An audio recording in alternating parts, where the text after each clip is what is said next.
Hey there, everybody. Thanks for joining me for another one-man review. Today I have Sean Gordon Murphy's The Plot Holes. This was a book that he did through crowdfunding. I missed the original campaign, but luckily they've gone ahead and printed more, I think, and are just selling them now. I'm really glad to see him doing his own creator-owned work. I mean, I know he does a lot of really great stuff with Batman, but in my opinion, he's one of the best artists working these days, and this book really is a chance for him to flex pretty much every muscle he has, showing that he can draw anything and everything. The story is this group of characters, the plot holes, led by Ed, the editor. They're in an AI program. You find this out as you go. It's an artificial intelligence editing program that edits bad books and gets them up to par and then publishes them. And there's a bookworm that has gone loose, is what they call it. It's a computer virus that's messing with the program and causing it to fail, so they have to go on a mission to stop it. And that lets Sean Murphy go through pretty much every genre possible, and he's completely competent to draw every genre possible. That's just the kind of artist he is. To help them succeed in their mission, Ed jumps into what I think, it doesn't really say exactly, but I think it's the type of crappy memoir comic that me and Sean complain about so much. And they go get Cliff Weiselwitz, who's a comic artist. And here, I kind of wonder if this is Sean Murphy's studio. You can see like Blade Runner and punk rock. And I'd wonder, a lot of little statues. Makes sense that he would draw his own studio. But they bring him in, and he finds out, this is where you find out, that he's in a character in a book. And he says, oh my God, I've existed my whole life inside a book. That's right, written by some pretentious, privileged hipster who refused to get a real job. So that's where I especially think that he's poking fun at that genre. But they're like, hey, we lost a member of the team. We need you. We're going to go on this mission. He starts to learn about the other characters. So you get like a manga character, and they flip into a black and white. I'm surprised because Gordon Murphy likes to use tones. I'm surprised he didn't use tone on this manga page, but you get to see his work in black and white, which is beautiful. And as they go through the book, you just get to see the real variety of ability that he has to draw pretty much anything. And I mean, and it's all exciting. He's got a really cool mix of like, American comics and then a lot of the manga influence in there. Never skimps on detail. I mean, always just has these cool backgrounds and cool cars. There's a point in here where he's talking about people not wanting to draw cars, and he's showing off by drawing a bunch of cars. So it's just a visual treat. This is really fun. They're just really quickly jumping through books. So he goes through a bunch of genres, and then he pokes fun at his own. These are supposedly all bad books.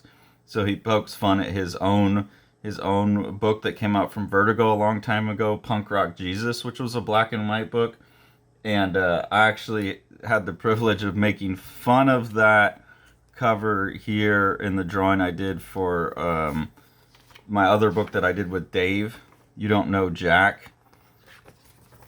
Let's see if we have one where you can really see it. But his Punk Rock Jesus was on the shelf when I took the photo reference, as well as his Chrononauts with Mark Miller. So I got to make parodies of two of his colors. So Chrononauts became Brononauts, and Punk Rock Jesus became Butt Rock Jesus. But that was fun because I've followed all of his work, and I really like that Punk Rock Jesus. He also showed Constantine, which I know he's drawn. So that page is real fun, has some Easter eggs in it. For a book that's about books and comics, like, the premise really makes it worth it. It doesn't get too cheesy. It makes it more fun. I can't really critique it for that. And it's obvious that he's someone who loves books, because it's like he has this idea of being in a program that's getting every book in, like, the library. I don't know. It's like a book collector or a comic collector. That's like your dream, is you just get to be in the book and be in the program and like read every book ever and edit it. And I don't know. That's like having this gigantic library seems awesome. So really good book, really enjoyable. I thought the premise is really smart. it sets him up to be able to do a lot more. I know he's finishing up a Batman book right now, but I hope he comes back to his own creator-owned stuff. I mean, he's always writing his own work, and he's a really good writer, usually writing his own work. But I think someone like this, I don't know. I don't know how much money he made on this versus working for DC, but I would be hoping that he could go off and make more money doing creator-owned stuff. There's some, process stuff in the back, and when I was first flipping through the process stuff, I was very happy to see that also crazy that he's doing this, but happy to see that he was building cardboard models of the ship, because he has so many vehicles in all of his comics, and I've always just thought, man, this guy's just so good with perspective and visualization and stuff. So I landed on this page and said, thank God he built a model. And then here he says, oh, I made a model of this ship, but normally I don't, because I have a pretty good 3D modeling program in my head. I just wanted to be a little bit more accurate. So I was like, well, goddamn it, he really is just that good. And you get some of his little sketches about the places that they're going to be in, and you can see how good he is at his 3D modeling program. And then you get all of the covers in black and white, which is great because you get to see all his dry brush techniques and his like split brush techniques. He's just a phenomenal artist and a phenomenal inker. Obviously uses a ton of different techniques and a ton of different tools. Somebody that I think if we tried to do like a recreation video, we'd have to look like Wolverine with like 8 different tools. It's just not a way I can work very well. So I just really admire Sean Gordon Murphy's art, and he's a very good writer too. I really enjoyed the book. My only complaint is that it's a nice big hardcover, but it's collecting like 5 comics worth of materials basically. I don't think they were ever published in single issues, but it's like a 5-issue thing, and it was $50.